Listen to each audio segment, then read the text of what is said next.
Netizens may napansin kina Barbie Forteza at David Lee Cauco. Chika Test Today. Sa nakaraang Maggi Magic Sarap, Nestle National Sales Kickoff, kapansin-pansin na hindi na daw ganon ka-sweet, sina Barbie Forteza at David Lee Cauco, gaya ng dati. Nagkukunwari lang daw ang barda na hindi close, pag may nakatutok na camera, pero sa likod ng camera, ay sweet naman di umano ang dalawa. Hindi rin naman daw kailangan, na lagi na lang sweet sina Barbie at David, dahil kapag ganon ay mababash na naman ang barda, at kakaawaan naman daw si Jack Roberto. Subalit inisip din naman ng ilang fanay, na marahil ay may feelings na sa isa't isa, sina Barbie at David, parang awkward na daw kasi ang dalawa, at kung mas awkward mas mayroon daw something. Pansin din na hindi man lang sila ng holding hands, pareho nga ba silang nagpipigil lang?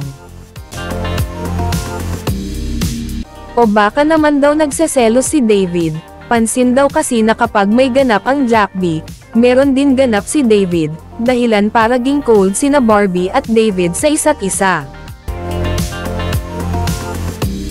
Ganun pa man, ang sweet pa rin naman ng tingin ni David kay Barbie.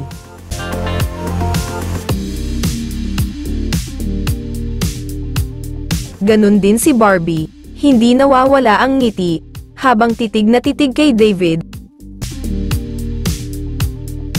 At hindi pa rin nawawala ang kwentuhan nila pag magkasama, na para bang may sarili silang mundo.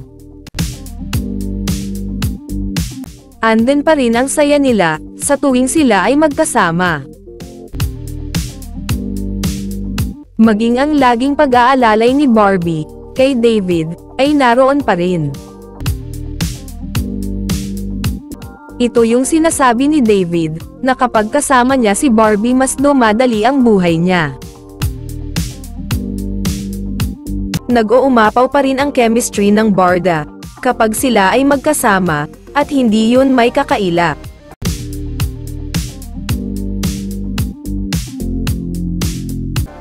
Umaasa ang fans ng barda, na kahit wala sila sa harap ng camera, ang nabuo nilang friendship, at respeto sa isa't isa, ay hindi mawala.